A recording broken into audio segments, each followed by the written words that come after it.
Olá, tudo bem com você? Seja muito bem-vinda, muito bem-vindo a este que é mais do que um canal, é um verdadeiro projeto de vida, a Bíblia em resumo. Eu sou Maurício Quieco e desde a minha infância, desde a minha juventude, eu tenho uma aproximação muito grande com o mundo cristão em especial e, claro, com a Bíblia Sagrada. Por mais que este canal não tenha o objetivo de trazer doutrinas católicas ou protestantes ou de outras religiões em específico, nosso foco principal aqui, nosso grande objetivo, é trazer um entendimento, um conhecimento bíblico que possa ajudar você a compreender melhor o livro sagrado. Muitas vezes a Bíblia ela é interpretada, ela é apresentada de formas tão robustas, né? Com interpretações às vezes tão aprofundadas, que aquela leitura mais simples, mais prática, mais óbvia, ela acaba ficando de lado. Então esse é o nosso objetivo. Não é deixar de lado a leitura da Bíblia, ao contrário. É fazer com que você possa sim fazer a leitura da Bíblia, mas tendo um apoio que te possa orientar e te trazer algumas informações muito práticas e objetivas. Seja você cristão, seja você não cristão, independente de qual seja a sua opção religiosa, ou até mesmo se você não tiver uma opção religiosa, esse canal é feito para todos. Aqui a gente não tem como objetivo doutrinar ninguém, converter ninguém, ao contrário, o grande objetivo é apenas e tão somente compartilhar as informações bíblicas de uma forma neutra, de uma forma simples e muito objetiva. Eu peço então nesse momento que você se inscreva no nosso canal, ative a sineta de notificações e compartilhe esse vídeo com seus amigos, com as pessoas que você gosta, e assim a gente consegue disseminar ainda mais esse conteúdo tão valioso.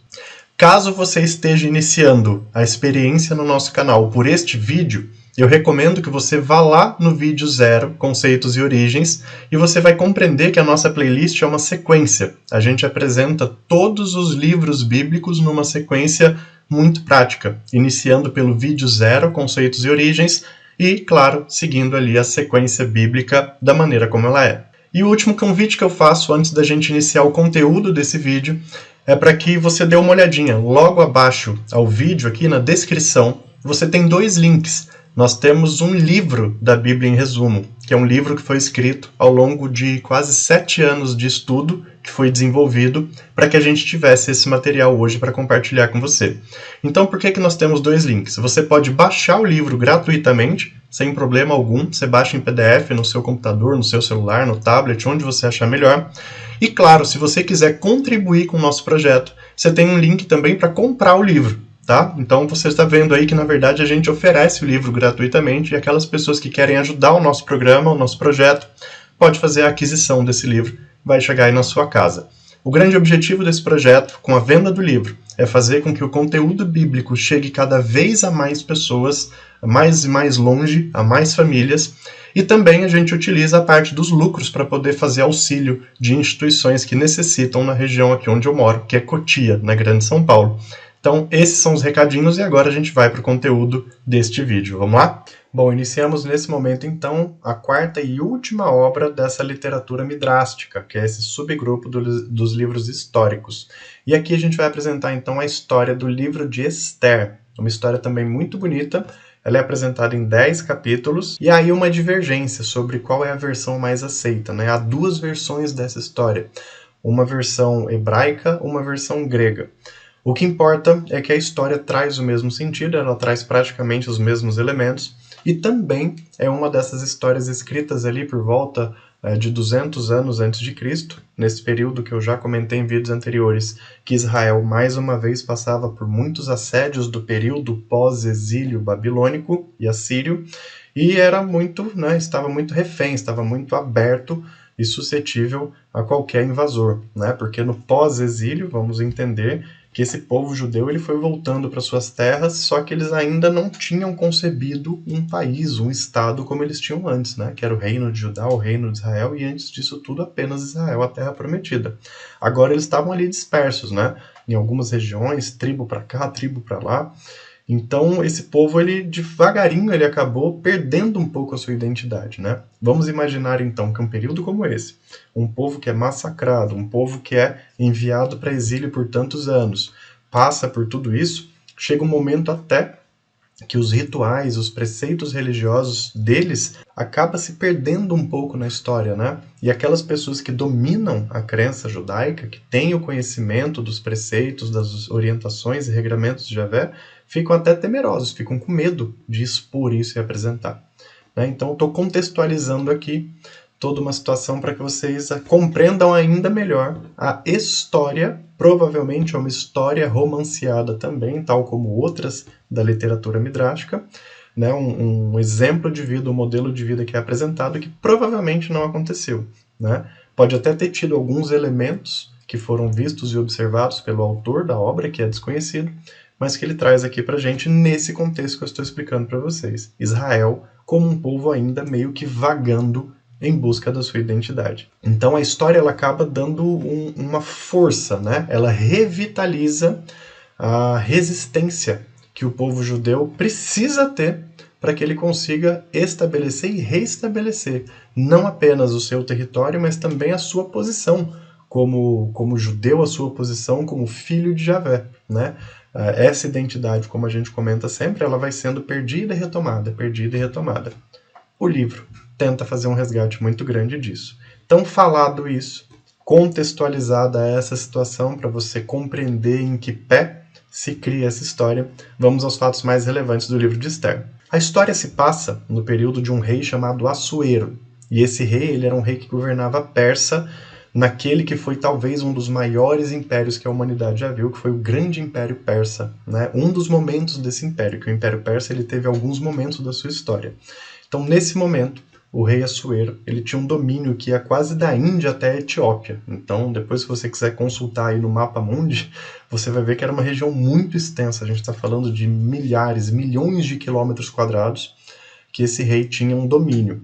Mas, como vocês sabem, os domínios de impérios naquele período, eles eram uns domínios um pouco fragilizados, né? Porque eles iam atacando grandes cidades, capitais e destituindo certos reis, mas o povo em si continuava espalhado, porque as regiões eram muito extensas e eles não tinham a tecnologia que se tem hoje para chegar em cada um desses povoados. Então era muito comum que mesmo um rei assumindo determinada governança de um local, ele não conseguia nem chegar lá direito, né? Fazia parte do domínio dele apenas por conhecimento, não por prática e execução. Então aqui isso acontecia. Esse rei, ele tinha um assistente, né, uma pessoa que era fiel ali ao serviço desse rei, que era um israelita. Só que o rei não sabia, o rei Assuero não sabia, e o nome dele era Mordecai, só que também era conhecido na Bíblia como Mardoqueu. Então Mordecai ou Mardoqueu são a mesma pessoa. Ele tinha, esse Mardoqueu, vamos chamar ele de Mardoqueu, ele tinha uma filha muito bonita chamada Hadassa, que também era conhecida como Esther, né? Então eles eram de linhagem israelita, mas o rei não sabia. Esse rei era casado com a mulher dele, a rainha Vasti, e ele fazia geralmente grandes festas para poder mostrar ao povo todo o seu poder, todos os seus tesouros, toda a sua riqueza e tudo mais.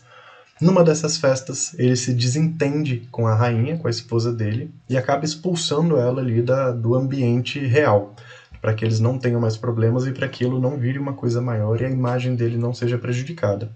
Então ele expulsa ela, e eles estavam ali vivendo de fato no momento onde se queria fazer com que o império dele aumentasse ainda mais. Mas o rei Assuero, ele era uma pessoa boa. Segundo relatos bíblicos, ele era um homem bom, de bom coração.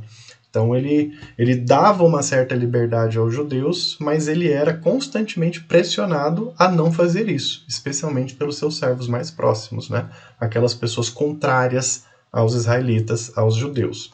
Então, essa era a realidade onde se tinha a situação, a história que é apresentada. Eis que, quando ele expulsa essa rainha, ele abre vaga para uma próxima. Então ele abre ali espaço, uma fila de pretendentes e vários nomes lhe vão sendo apresentados.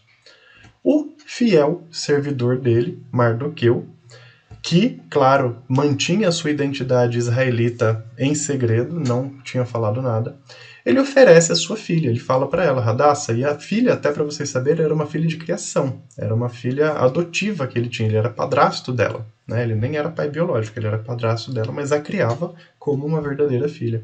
Ele fala para ela, Hadassa, Esther, vá lá e vamos tentar aí esse posto de rainha, né? Quem sabe? Nessa aproximação, ela é apresentada ao rei, o rei se afeiçoa muito a ela e acaba que eles se casam. Ele realmente se aproxima, gosta muito de Esther, é uma mulher muito boa, uma mulher muito religiosa, e ele se aproxima dela e eles acabam se casando, mas ainda mantendo em segredo essa identidade judia que eles tinham. Eis que, desses servidores do rei que eram contrários aos judeus, um deles era o líder de toda essa turma, e ele chamava Amã. E esse Amã começou a perceber que, mesmo próximo ao rei, existiam muitas pessoas que eram de descendência israelita e, no entender dele, não deviam estar ali. Devia morrer todo mundo. Então ele vai no ouvido do rei e consegue ali fazer a cabeça, né, criar uma ideia para que o rei decrete que todos os descendentes judeus e seus descendentes sejam mortos. E o rei ali naquele momento, se sentindo pressionado por isso, né? Como eu falava um pouquinho antes, havia uma pressão para isso em função das pessoas que faziam parte do clã. Ele assina esse decreto, e esse decreto ele é divulgado e espalhado para todo canto, né? Por todo o seu império. Então, onde havia um grupo judeu, o pessoal começou a ficar muito resistente, com medo, e tentar, claro, preservar a sua vida, tentar resistir. E Amã era o grande idealizador disso tudo, com um coração de fato muito endurecido. No momento em que isso acontece, Mardoqueu, o pai de Esther, sendo esse israelita escondido, ele se joga frente ao palácio pedindo por clemência, né, dizendo, por favor, não façam isso com o nosso povo, não façam isso comigo, né, nós não temos culpa de sermos judeus, apenas somos dessa linhagem. E aí Amã ainda olhando aquilo e com uma raiva muito grande, vendo, né, e percebendo, tá vendo? Olha como eu falei que tinha muitos israelitas aqui até no meio de nós, até nos palácios e tudo mais, manda construir uma forca para matar Mardoqueu, o pai de Esther. O que acontece? Esther é uma mulher de muita fé, uma judia fervorosa, de muita fé. O pai dela, da linhagem benjaminita, né, da tribo de Benjamim, ela entra em oração profunda para que aquilo não aconteça, né? Para que as mortes de judeus não aconteçam, para que a vida seja preservada. E nesse momento, imbuída dessa grande espiritualidade e oração, ela até adoece. E o rei Assuero, muito apaixonado por ela, fica desesperado. E fala, meu Deus, o que está acontecendo com você? Não faça isso, né? Por favor. E ela ali orando, orando, orando. De repente, ela retoma um pouco ali a sua saúde, ela se recompõe e pede uma reunião exclusiva com o rei Assuero e com esse chefe da sua guarda e de todas as coisas do reino, que era o Amã. Era o líder principal de todo o palácio real. Nessa reunião, ela abre o jogo. Ela fala, olha, foi dado um comunicado para que todos os judeus morressem, mas, por favor, não faça isso. Tenha misericórdia, tenha benevolência desse povo. É um povo que está espalhado, já sofreu muito por muitos anos e tudo mais. E o grande líder disso tudo é o Amã, né, que está aí enfiando na sua cabeça, rei Assuero, a ideia de que todos sejam mortos. Não precisa fazer isso. Inclusive, meu pai, Mardoqueu, é um desses descendentes.